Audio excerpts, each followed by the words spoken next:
Good morning guys! Bibili po tayo ng ating pagkain or bibili sila. May baon po kasi ako kaya flex ko lang si kuya na nagtitinda.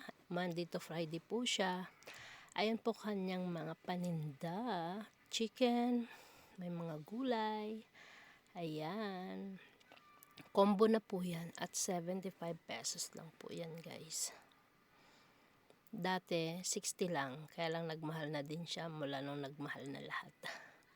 Ayan, karyoka, ang dami niyang mga panghimagas. At mayroon din siyang bilo-bilo at macaroni cheese at burger. Marami po yan, halo-halo na. Ayan.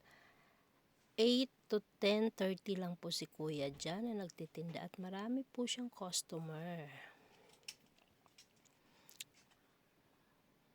Ayan, ang kanyang macaroni bake. Ayan si kuya. Thank you kuya lang dahil sa'yo ay may pagkain tayo.